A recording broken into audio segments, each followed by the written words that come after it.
با ابتکار شعبه معارف شعبه کار با جوانان ورزش و سیاحی بخش کار با نابالغان شعبه کارهای داخلی در ناحیه فرخار با اشتراک آموزگاران جوان نورسان سازمان‌های طلبگی برای بررسی پیام اساسگذار صلح و وحدت ملی پیشوای ملت پرزیدنت جمهوری تاجیکستان محترم امامعلی رحمان و مجلس عالی جمهوری تاجیکستان جمع آمد واسع دایر گردید.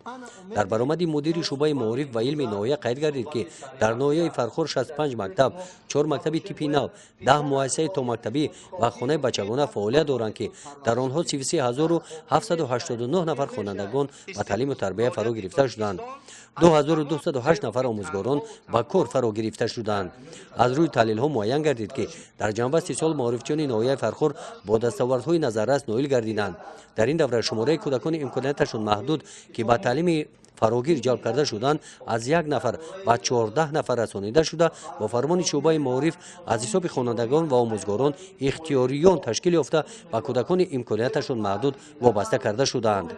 در نزد مکتب‌های ناحیه در این دوره 109 گروه‌های انکشاف کودک تشکیل یافته با فراگیری 2227 نفر کودکان فعالیت می‌نمایند. در این سال یک مرکز خصوصی کار با کودکان لایق‌قدرمند با نام اقبال به فعالیت آغاز نموده است.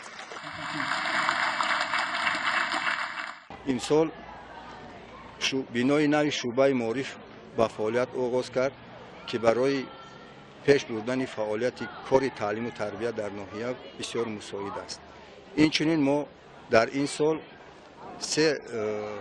12 سیمخانه علاوگی با فراگیری 225 نفر خوانندگان با یاردم و دستگیری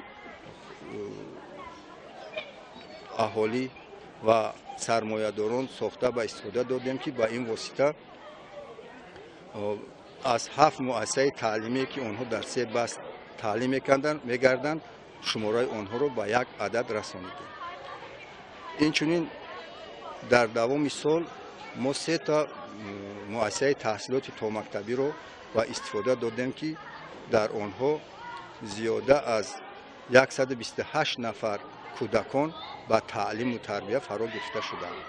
در سمت پیشگیری جنایت بین نابالغان در نتیجه بردن کارهای ترغیباتی عاید رفت اجرای قانون جمهوری تاجیکستان درباره مسئولیت پدر و مادر در تعلیم و تربیت فرزند این سال همگی یک جنایت به خیر گرفته شده است. از پیام امساله اساسگذار صلح و وحدت ملی پیشوای ملت پرزیدنت جمهوری تاجیکستان محترم امامعلی رحمان و مجلس عالی جمهوری تاجیکستان متصدیان بخش خلاصه برآورده در این سمت کارهای ترغیباتی را بیشتر می‌نمایند. در پیام امساله‌شان جناب عالی پرزیدنت کشور امامعلی رحمان با ساحه معارف رو آورده بسیار تاکیدهای عاید بلند برداشتن تعلیم و تربیت، عاید زباندانی شاگردان، عاید در المپیادهای ولایتی و جمهوریوی و خارج کشور اشتراک کردن آنها بسیار تاکیدها کردند. و همین مقصد شعبه معارف ناحیه فرخار در ماه ینور در نقش چاره‌بینی‌های خود راه اندازی نموده است که در ماه ینور گذرانیدن آزمون‌های بی‌دلخوانی، حافظدانی، جامع‌دانی، آفرین و دیگر آزمون‌هایی که برای بلند برداشتن صفت تعلیم و تربیت، بلند برداشتن دانش آموزی خوانندگان باعث می‌گردد ما راه اندازی کرده می‌گذاریم.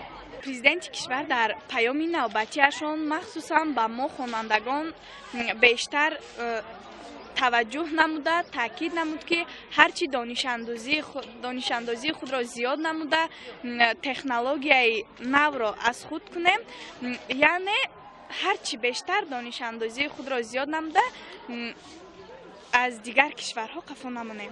در این روز بعد جمع آمد اکسیای تازگی محیط زیست گذرانیده شد. خوانندگان مؤسسه تحصیلات میانه عمومی رقم 10 در اکسیای تازگی فعالانه اشتراک نمودند. پرتاب‌های اطراف مکتب را آنها تازه نموده، اطراف درختان را ملایم کرده، نیال‌های نو شنانیدند. گزارش خواجه نظریف خدای نظر ظهور از ناحیه فرخار برای برنامه اطلاعاتی نوید.